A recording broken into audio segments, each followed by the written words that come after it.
Hello and welcome to day 4,000 of our UK-wide heat wave. This is Sweat Central again. It will end though, these things too will pass. Have you ever had anyone try and convince you that you're in Groundhog Day, sit down next to you and make out that you're one of the repeaters and that you've had this conversation before? Because we have had this conversation before. I've made this entire half-hour video not once, but this is the third time now. First of all, plugging in the wrong device rather than my microphone, and then when I did plug in the microphone on the second try, no sound was recorded. So I'm hoping it's going to work this time. I have tested it. It does somewhat remove the spontaneity of the whole thing, which typically, on my basis of having made 3 videos so far, I just start and hope that things are going to work. I don't really have a plan, and that is the method that I use in my books too, and it generally tends to work, but these things work until they don't. On one of the earlier recordings, we had a visit from Wobble, who was meowing outside the door and insisting on coming in, so I brought him to show you guys, and then there was no sound, so now you just get a picture unless he's still out there, in which case I can reprise the thing though.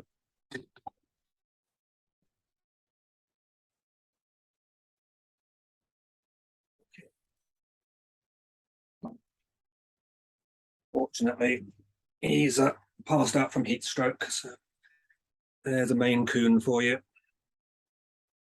His name is Wobble, and everybody says that he's vicious and attacks people, but they're all lying. He's very soft and cuddly and never claws anyone. Let's put you back out.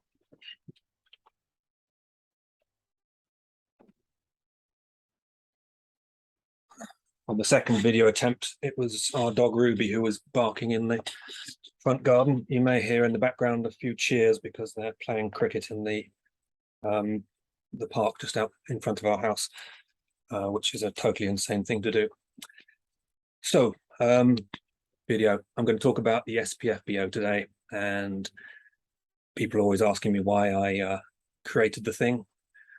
There's 2 answers, one of which is reflects on me in a good light as altruistic, and the other one is not so flattering. The good one is just that it came from survivor guilt, that I got a big book deal with Prince of Thorns, which had a sort of international bidding war that drove up the advance. All the British fantasy houses wanted it, and I was aware that I was very lucky to get that it wasn't. I liken success in book writing to a lottery, where the price of the lottery ticket is to write a good book, a very good book if you like, but that when you've done that, you're still only in possession of a lottery ticket, and your chances of winning anything are very small.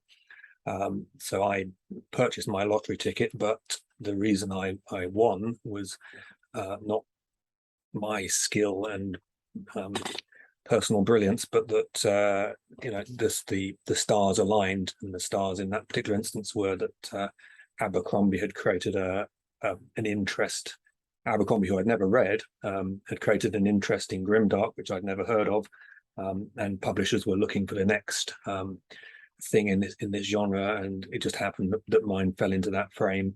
And then there's a host of other small things that you'll never know about that obviously also help, like it has to land on the right desk at the right time. The person who receives it has to be in the right frame of mind. You know, if they just had a lovely day, then they're going to be more generous than maybe if they've just fallen out with their significant other. And it's like that in many fields. The best sprinter. Sprinting maybe not such a good example because you can clearly see who is the best sprinter, but in some senses it is that the best sprinter, Usain Bolt, will earn millions and millions and everyone will know his name, and you might be the best sprinter out of 1 million people, so you can beat your 1 in 999,999, but still you're only going to be like in top sort of 10 or 20 of your country, and you're not going to earn any money out of that or any fame. In fact, you probably end up putting money in, and it will be a hobby more than anything. And this singing is a better example, because you can't really have an absolute judgment on singing quality. So you see these talent contests, and they'll wheel in dozens of young people who are great at singing, really brilliant voices, and you just know that the vast majority of them are not going to make a career from this, and yet you can stand one of them next to some successful artist and say, this person sings just as well. Why aren't they? Success isn't all based on your singing, but in some areas it is. If some artists have people write their songs for them, and it's down to their performance talents rather than their originality.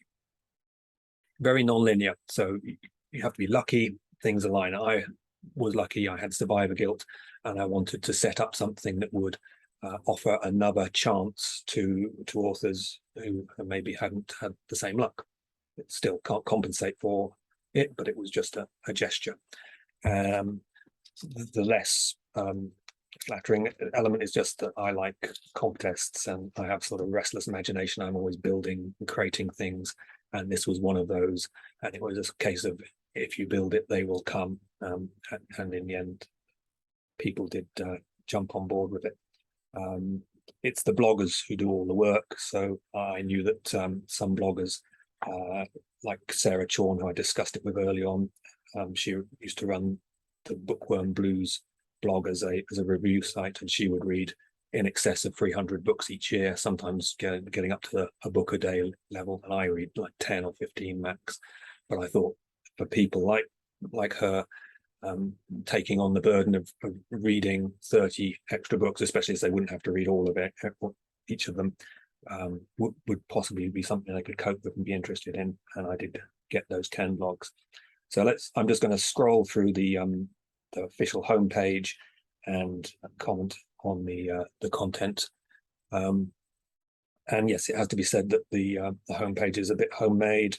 It's on my blog in Blogger, and that's kind of a trademark for the whole of the SPFBO thing. I've got these props now that I gathered on I gathered spontaneously on the previous recordings, which are now all within arm's length. So the grand prize of the SPFBO is this wand, the selfie stick from the franchise that must not be named. And all I do is attach a piece of cardboard to it that basically says, "Well done, you won."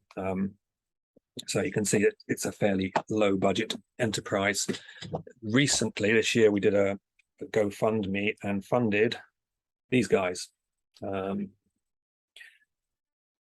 Basically challenge coins to award to the finalists, and got a whole bunch of them. We got 50, in fact. I've got a few here, and those will be awarded to all the finalists this year and all the finalists going forwards.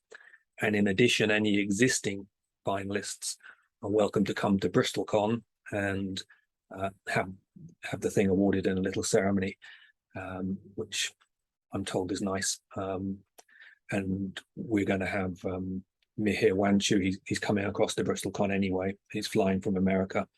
He's a big factor in the Fantasy Book Critic, which has been a blog that's been involved from the very start. So he will be doing the awarding in this ceremony. I've won awards, but I've never had them presented because my disabled daughter means that I don't travel. But this is Gemmell Legend Award, which again makes our selfie stick look a bit lame, but there it is. The contest has a sister contest now. So we're the SPFBO or SPFBO. There's actually a sort of culture war there between the faction that like to call it SPFBO and the others. Maybe they'll come to blows one day.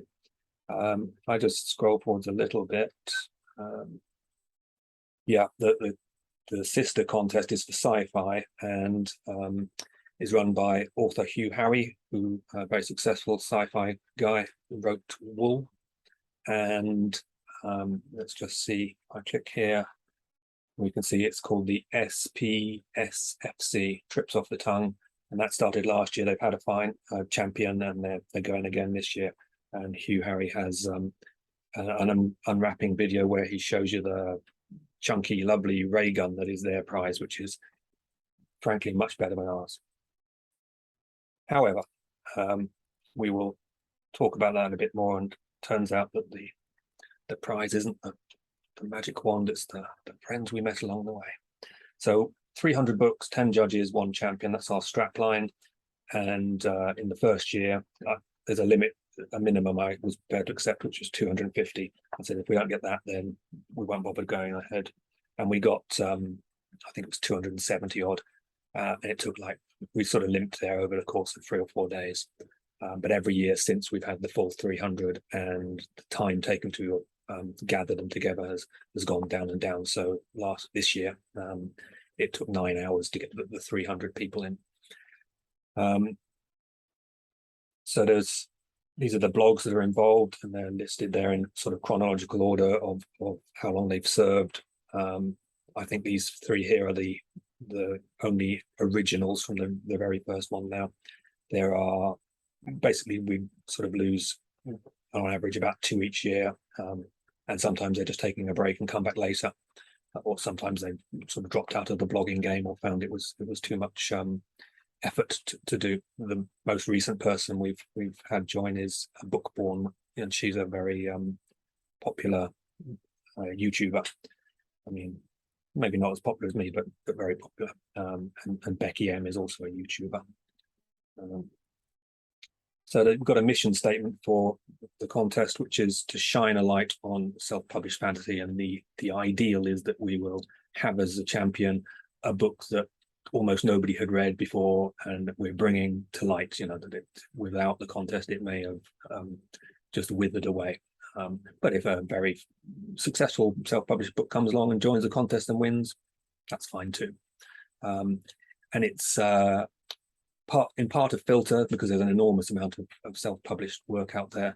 And this is a way that readers can, if they want to, focus themselves down on some subset of that, which they may have more confidence is of high quality. That's if they have faith in the process. I said what it's not perfect, it's just another net, and a lot of fine books will fall through or just bounce right off the contest. And a prime example here is one of my favorite books of all time, which is Senlin the Sens, which was in the contest. The blogger who got it really liked it and agonized in public for a long time about whether he would put it forward as his finalist, but in the end he chose a different book, and that book came second overall out of the 300 books. And so Senlin the Sens did not even make the finals. As a sort of tangential thing, I then read it because I was interested about why the guy had been so praising these books both so highly, and I loved it, and I tried to bring it to light, and I think that effort actually succeeded and got it to that critical mass where it took off, and it's done very well for itself. But if you know the backstory of the book, it's fairly self-evident that without the contest, it would have just faded away. That was basically his last gasp. He wasn't going to try anymore after that. And I think there are many fine books out there that happens to, and it's a bit of it's a very big shame, really. Yes, what else was I going to say?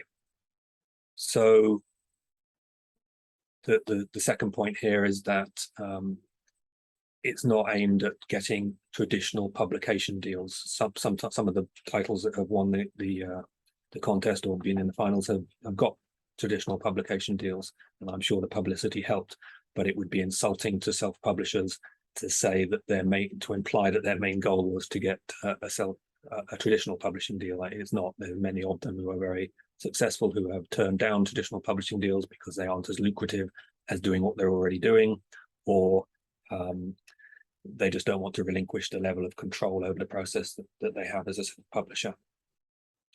And the final item there is that it's not charged for, it's totally free, and an enormous effort's been put in by these bloggers. So it's an appeal not to abuse it, not to have any drama.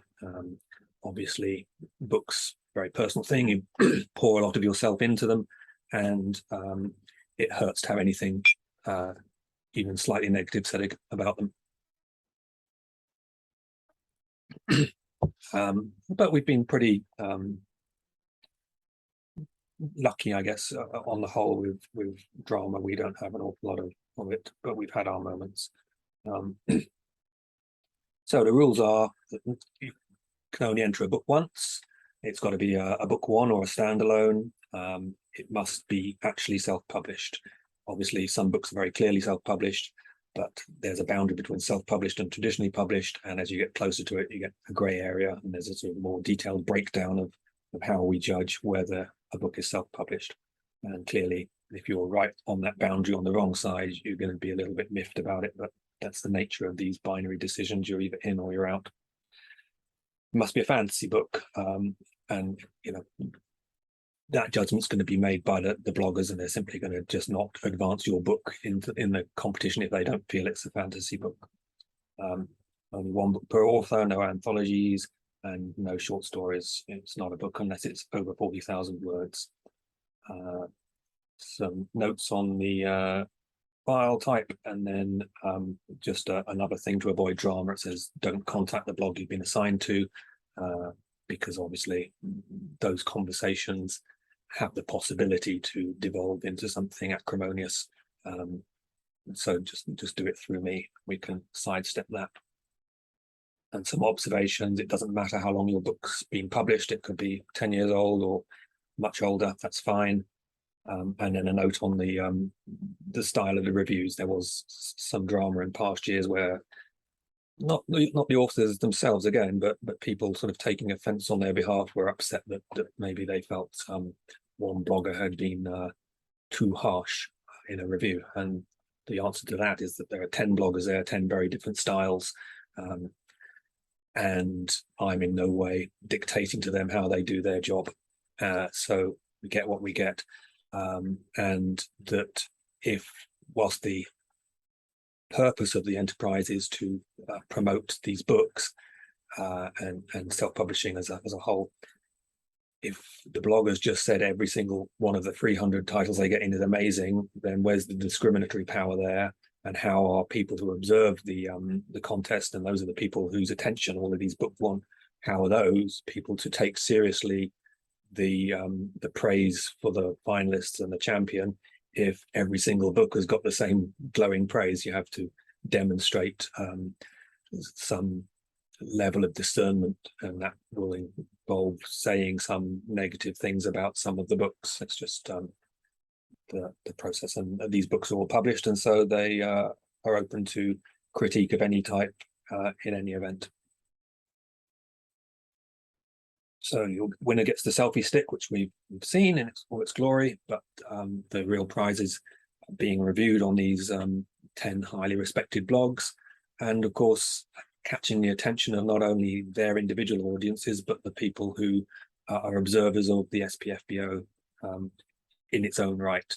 And when a champion is announced, these things get talked about on forums and whatnot.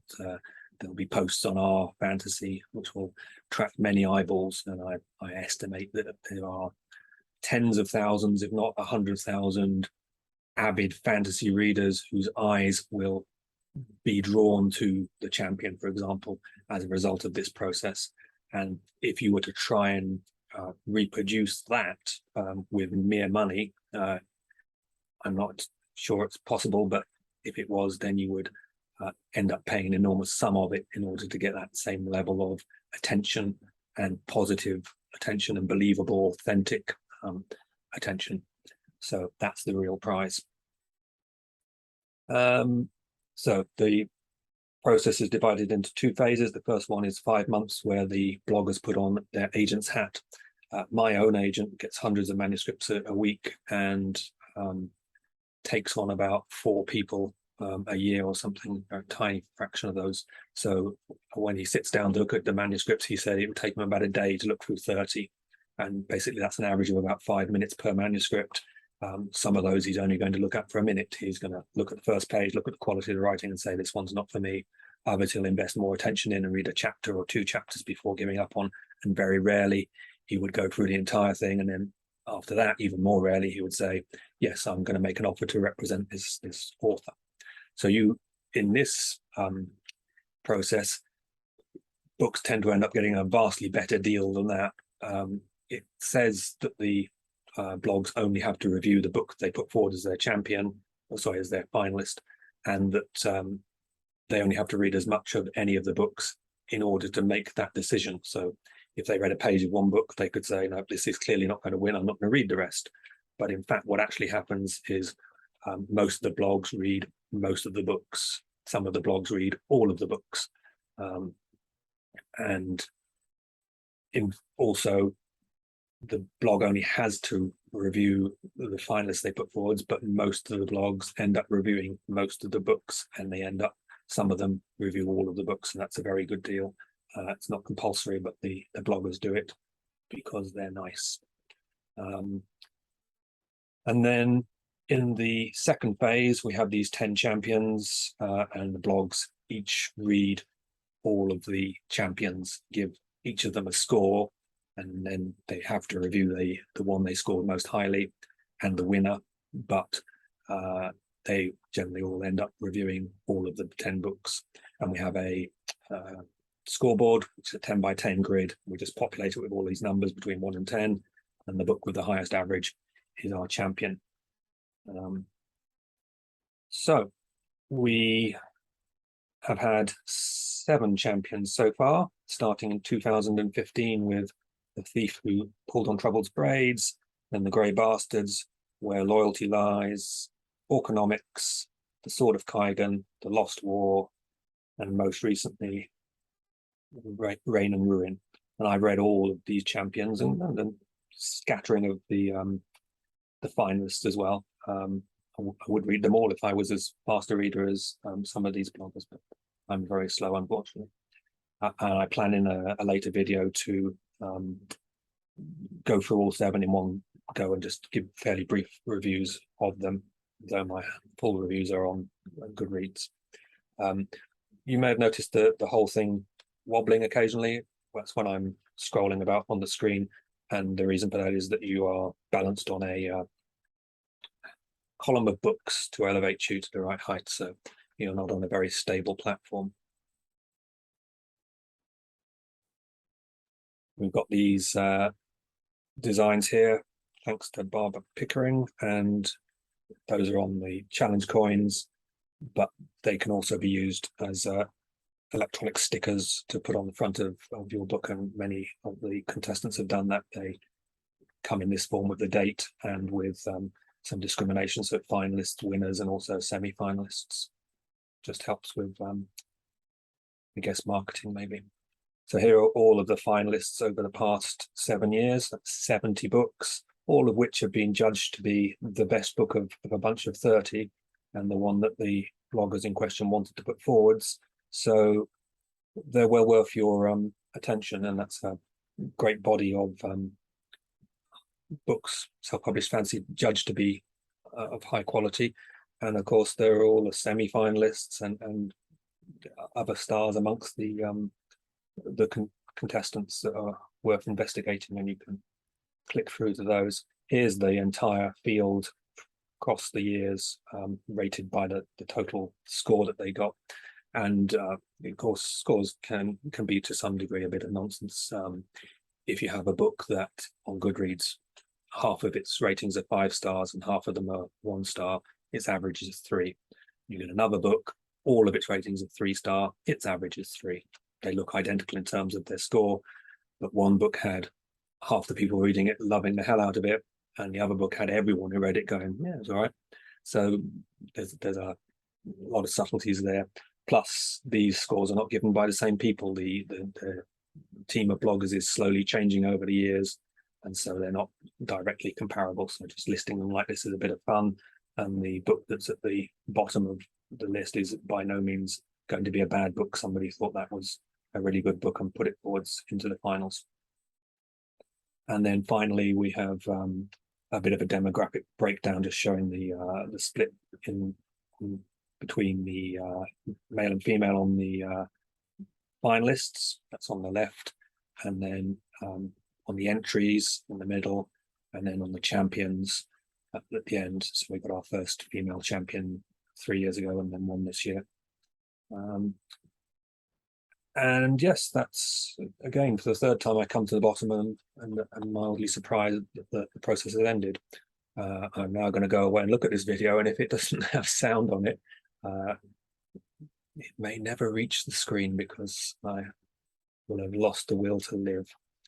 And as usual, you get to see my little pantomime where I hunt for the button that will end this process. Oops. And I have now found it. I'm going to push it, so bye.